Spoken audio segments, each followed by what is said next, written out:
করবো structure of alveolar. দেখো আস্তে আস্তে আমরা স্টেপ বাই স্টেপ ভেতরে যাচ্ছি, ঠিক আছে।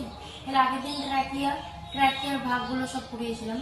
ট্র্যাকিয়া, তারপরে primary bronchi, secondary bronchi to tertiary থেকে initial bronchiole, terminal bronchiole, respiratory bronchiole, তারপর কি রেসপিরেটরি ব্রঙ্কিওলে তারপরে কি ছিল, রেসপিরেটরি কি ছিল, অ্যালভিওলার ডাক্ট ছিল, অ্যালভিওলার ডাক্ট থেকে অ্যালভিওলার ছিল, তাই তো, অ্যালভিওলার ছিল। আজকে সেই অ্যালভিওলারের স্ট্রাকচারটা আমরা করবো।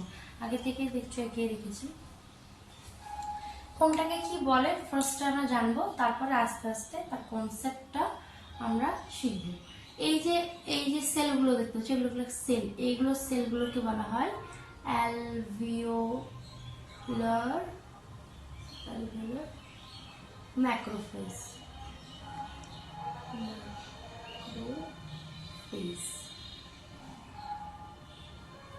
অ্যালভিওলার ম্যাক্রোফেজ, এটা কাজ হচ্ছে phagocytosis.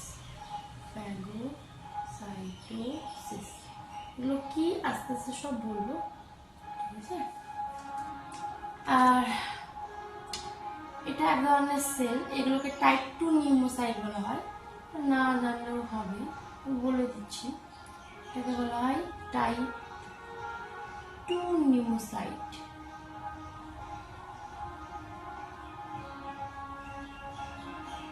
Layer.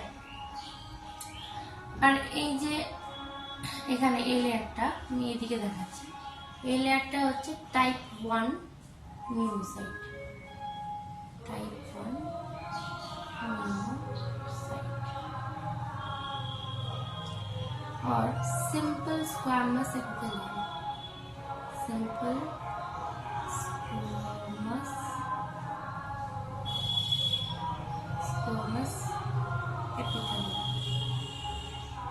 epithelial tissue।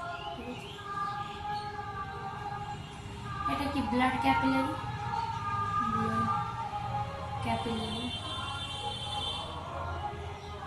Lungs কি হাইলি ভাস্কুলার হয়, মানে প্রচুর পরিমাণে ভাস্কুলার হয়, মানে ব্লাড ক্যাপিলারি, ব্লাড ভেসেল সব কিছু পরিমাণে থাকে, তাই তো। আর এই যে এখানে এই মাঝেটাকে বেসমেন্ট সাবস্ট্যান্সেস বলা হয়। বেসমেন্ট সাবস্ট্যান্সেস আর বেসমেন্ট মেমব্রেন একই জিনিস, ঠিক আছে। এটা বলা হয় বেসমেন্ট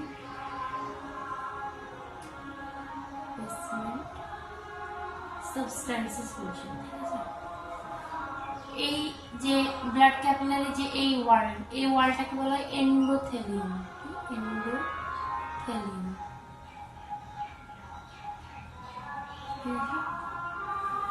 এবার আমি আস্তে আস্তে এবার বলি কি জিনিসটা। এই যে অ্যালভিওলার ম্যাক্রোফেজ, এমনিতে ম্যাক্রোফেজ অনেক জায়গায় আমরা পড়ব। ম্যাক্রোফেজ মানে ওটার কাজ হচ্ছে ফ্যাগোসাইটোসিস, মানে এনগালফ করা। এই বিভিন্ন ফরেন পার্টিকেল বা কোনো প্যাথোজেন, মানে কোনো জীবাণু বা কোনো ডাস্ট পার্টিকেল বলে, জীবাণু বিশেষ করে, তাদেরকে কি এনগালফ করে, মানে তাদেরকে গিলে ফেলা, ঠিক আছে। এখানে অ্যালভিওলারে এই কি ম্যাক্রোফেজগুলো পাওয়া যায় বলে একে বলা হয় অ্যালভিওলার ম্যাক্রোফেজ, ঠিক আছে। আমরা যে বলেছিলাম না কন্ডাক্টিং জোনে সিলিয়া আর মিউকাস, যেগুলো ডাস্ট পার্টিকেলগুলোকে ট্র্যাক করে নেয়, মানে ধরে নেয়।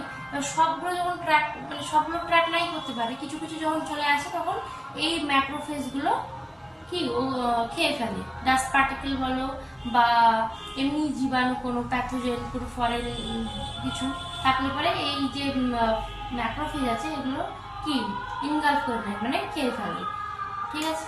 এখানে ফ্যাগোসাইটোসিসের কাজ করে ম্যাক্রোফেজটা। আর এই যে টাইপ 2 নিউমোসাইট, এটা কিছু অত জানার দরকার নেই। টাইপ 2 নিউমোসাইট হচ্ছে এটা একটা মডিফিকেশন, মানে মডিফাইড সেল। টাইপ 2 নিউমোসাইট হচ্ছে মডিফাইড সেল। কি সেল? Modified sell.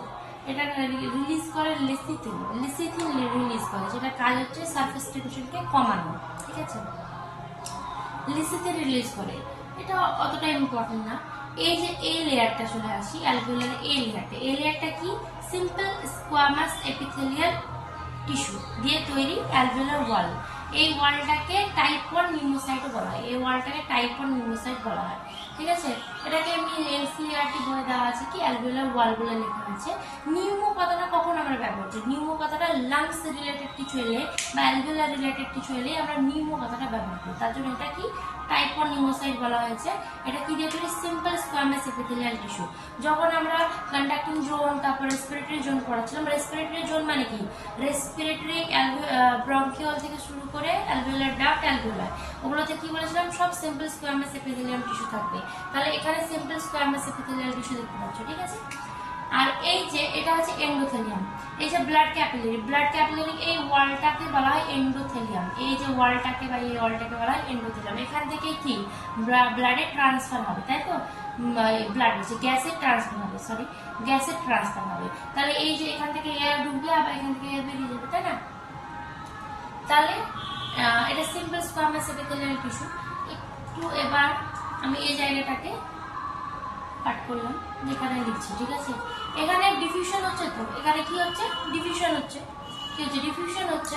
তাহলে এখানে কটা ডিফিউশন লেয়ার আছে? এটা আমাদেরকে একটু ভেরি ইম্পর্টেন্ট একটা কোশ্চেন, যে আমাদের এখানে কটা ডিফিউশন লেয়ার আছে। তাহলে এখানে ডিফিউশন লেয়ার আছে 3 লেয়ার অফ ডিফিউশন লেয়ার। তাহলে এখানে কি 3টে লেয়ার আছে, 3 লেয়ার আছে। ডিফিউশন লেয়ার কটা আছে? 3 আছে, 3টে। কি কি? একটা হচ্ছে কি টাইপ 1 নিউমোসাইট। এখানে কোনটা আছে? Type 1 pneumocyte. এটা type 2 type 1 pneumocyte or alveolar wall. Alveolar wall আছে simple squamous epithelial alveolar wall, ঠিক আছে। তাহলে এখানে টাইপ 1 নিউমোসাইট লেখো আর অ্যালভিওলার ওয়াল লেখো, টাইপ 1 নিউমোসাইট।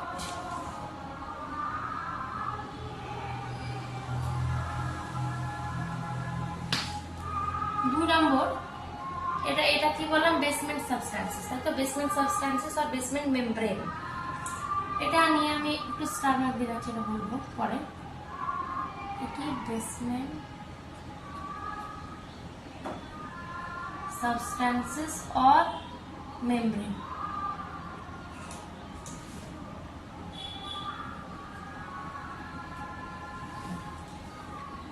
আর 3 নম্বর কি? আর 3 নম্বর হচ্ছে এই যে এন্ডোথেলিয়াম।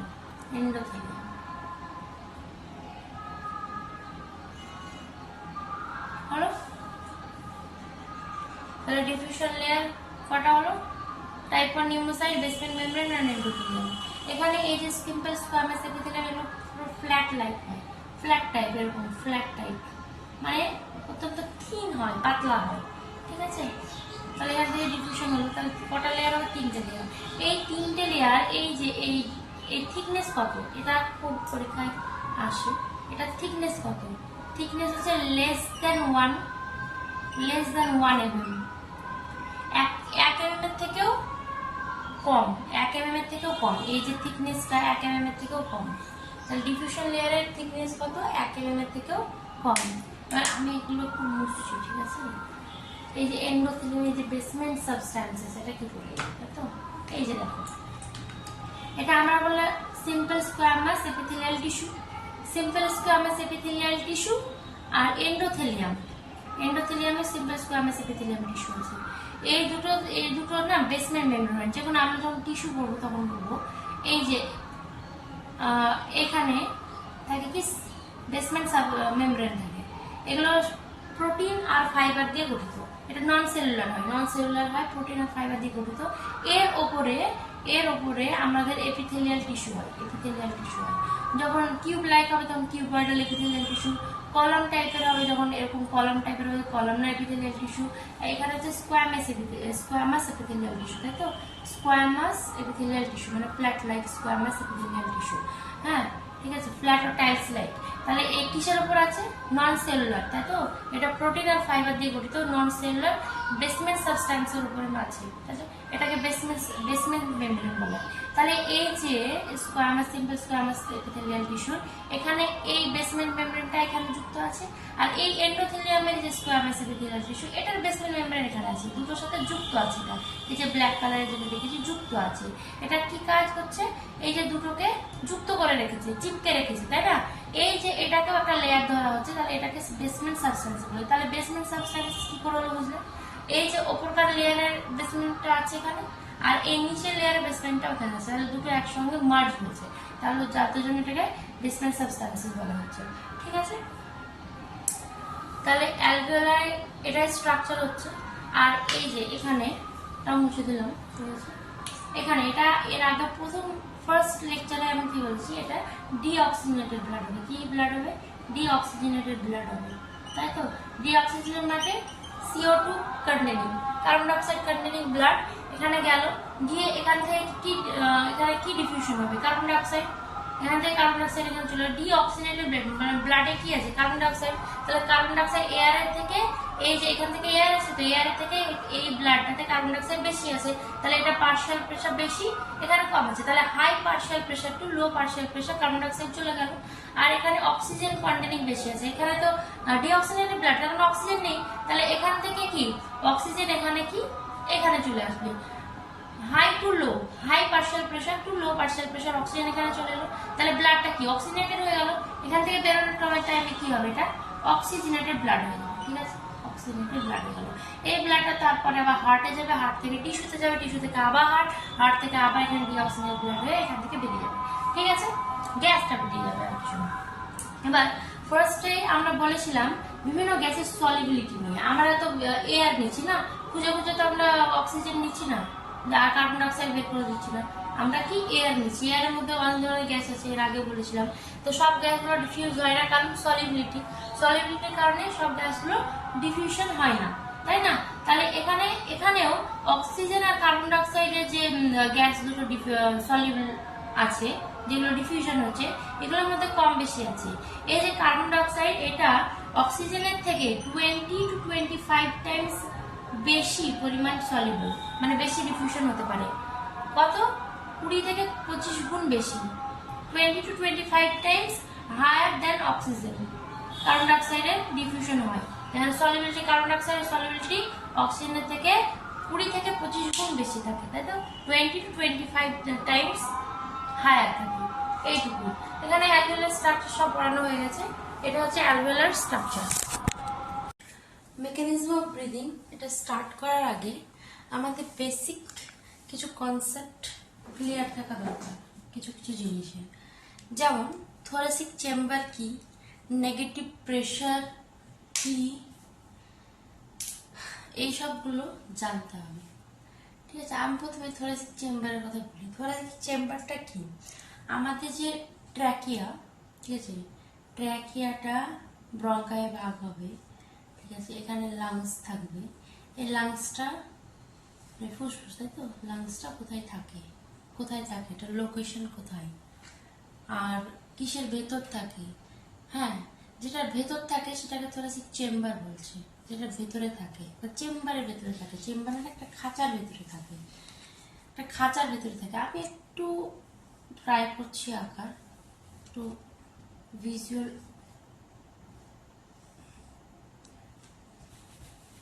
দেখো, সামনের দিকটাকে আমরা বলি ভেন্ট্রাল দিক বলি, ভেন্ট্রাল।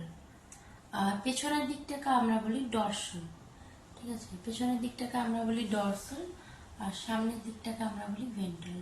আমি যদি ভেন্ট্রাল, এটাকে আমি স্টার নাম বলছি, ঠিক আছে, এটাকে স্টার নাম বলে। সামনের দিকে স্টার নাম থাকে, আমাদের মানব শরীরের সামনের দিকে স্টার নাম থাকে, পেছনের দিকে ভার্টিব্রাল কলাম থাকে। এর আগের দিনও বলেছি, cervical, thoracic, vertebra, lumber vertebra বলার আগে আমি বলেছিলাম যে পেছনের দিকে ভার্টিব্রাল কলাম থাকে। আর এইভাবে, ঠিক এইভাবে আমাদের রিবস থাকে, ঠিক আছে। কি থাকে? রিবস, ল্যাটারালি রিবস থাকে। এইখানে দেখো একটা খাঁচা তৈরি হয়েছে। যদি ভালোভাবে না বুঝতে পারো, আমি একটু বোঝানোর চেষ্টা করি একটা কিছু দিয়ে। এটা একটা বয়ম, ঠিক আছে।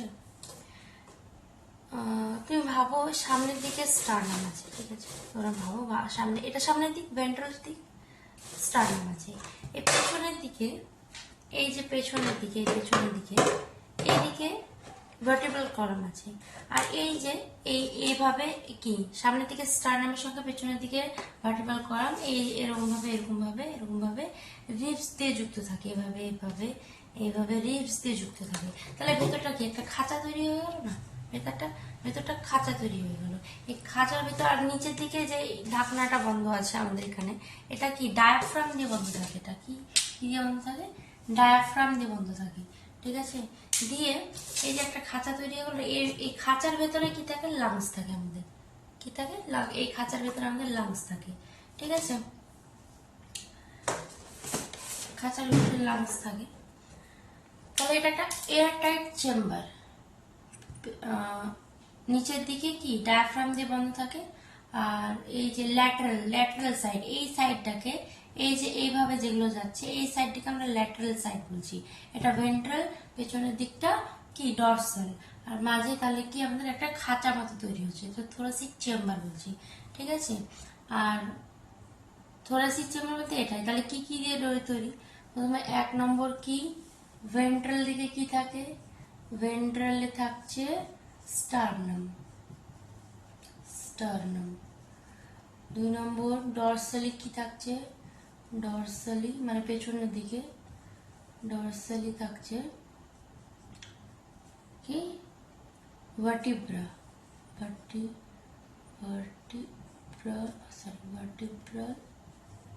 ভার্টিব্রাল কলাম বা ভার্টিব্রা। 3 নম্বর হচ্ছে ল্যাটারালে কি থাকছে? ল্যাটারালে থাকছে রিবস, ঠিক আছে। এটা হচ্ছে একটা এয়ার টাইট চেম্বার তৈরি হচ্ছে, থোরাসিক চেম্বার, এর ভিতরে লাংস থাকে, ঠিক আছে। এবার আমাদের বুঝতে হবে নেগেটিভ প্রেশার কি। আমরা ব্রিদিং করছি, তো এয়ারটা ভেতরে কিভাবে প্রবেশ করছে, তাই না? তার আগে আমরা জানবো সবসময় হাই পার্শিয়াল প্রেশার বা হাই প্রেশার থেকে হাই পার্শিয়াল প্রেশার থেকে লো পার্শিয়াল প্রেশারে এয়ার কি এন্টার করে, ঠিক আছে। লো পার্শিয়াল প্রেশারে এয়ার যায়, সবসময় হাই থেকে লোতে যায়, হাই থেকে লোতে যায়, হ্যাঁ। এবার নেগেটিভ প্রেশার, তোমরা দেখবে যে ওই হোলি খেলে যে পিচকারিগুলো দেখেছো, যে এরকম টাইপের হয়, ওই খানিকটা সিরিঞ্জের মতো না, বা সিরিঞ্জের কথাই বলি, সিরিঞ্জের কথাই, ঠিক আছে। এই সিরিঞ্জে এটাকে যখন আমরা এই পিছনের দিকে টানি, তখন এখানে ভ্যাকিউম জেনারেট হয়, এটা নেগেটিভ প্রেশার। তাহলে ভ্যাকিউম জেনারেট হলে কি বাইরের বাতাসটা সাক করে এভাবে টেনে নিই, হ্যাঁ। তাহলে এখানে বাইরের বাতাসটা কি করে এলো, তাই না? বাইরে তাহলে কি পজিটিভ প্রেশার আছে, মানে হাই প্রেশার আছে। পজিটিভ প্রেশার মানে বাইরে তাহলে হাই প্রেশার আছে, ভেতরে তাহলে কি লো প্রেশার আছে। তাহলে হাই থেকে ভেতরে লোতে আমরা সাক করে টেনে নিচ্ছি। তাহলে এটাকে এবার পিস্টনটাকে যদি পেছনের দিকে আমরা টানি, তাহলে এখানে একটা ভ্যাকিউম জেনারেট হবে, মানে কি লো প্রেশার ক্রিয়েট হবে, মানে কি ভলিউমটা বাড়বে। আর বাইরে কি হাই প্রেশার হবে, হাই প্রেশার থেকে লো প্রেশারে তাহলে বাতাসটা ঢুকে যাবে, ঠিক আছে। এটা হচ্ছে নেগেটিভ প্রেশার। বা আমরা যখন ব্লাড দিতে যাই বা ব্লাড টেস্ট করার সময় যখন ব্লাড দিই, তখন যে ইনজেকশনের সিরিঞ্জে, এভাবে সিরিঞ্জে যখন আমাদের ব্লাড টানে, হ্যাঁ, তখন এটাকে পেছনের দিকে নিয়ে আসে না, তবে তো ব্লাডটা বাইরে থেকে মানে বাইরে থেকে ভেতরের দিকে সিরিঞ্জের ভেতরে ঢোকে, তাই কি না? আর যখন আমরা কোনো কিছু ইনজেক্ট করি, তখন কি আগে থেকে ওষুধ ভরা থাকে, তারপরে আমরা এই সিরিঞ্জটাকে প্রেশার ক্রিয়েট করি, আমরা এখানে প্রেশার দিয়ে ভেতরে ভরি, তারপরে এখানে কি প্রেশার, এখানে হাই প্রেশার জেনারেট হয়, তারপর হাই প্রেশার থেকে লো প্রেশারে কি ওষুধটা বেরিয়ে আসে, তাই না? তাহলে আমরা নেগেটিভ প্রেশার ক্রিয়েট করে বাতাসটা ভরতে পারি। এখন আমি যদি একটা লাংসের কথা বলি, এই যে লাংস, একটা লাংসের কথা বলি, ঠিক আছে। তাহলে এখানে নিশ্চয় নেগেটিভ প্রেশার থাকতে হবে বা প্রেশার কম থাকতে হবে, বাইরের প্রেশার বেশি থাকতে হবে, পজিটিভ প্রেশার থাকতে হবে, তবে তো হাই পার্শিয়াল প্রেশার থেকে লো পার্শিয়াল প্রেশার বাতাসটা আসবে। যখন আমরা শ্বাস নিচ্ছি, ইনহেল করছি, বাতাসটা এয়ারটা ভেতর দিকে প্রবেশ করছে কিভাবে? নিশ্চয়ই লাংসে নেগেটিভ প্রেশার আছে, বাইরে পজিটিভ প্রেশার, মানে লাংসে বাইরের পার্শিয়াল প্রেশার থেকে কম আছে, বাইরের পার্শিয়াল প্রেশার বেশি আছে, তাহলে বেশি থেকে কম বাতাসটা ঢুকছে, তাই না? নিশ্চয়। তাহলে এটাই নেগেটিভ প্রেশার, আমাদের লাংসে সবসময় নেগেটিভ প্রেশার থাকে, ঠিক আছে, তবেই আমরা ব্রিদিংটা করতে পারি।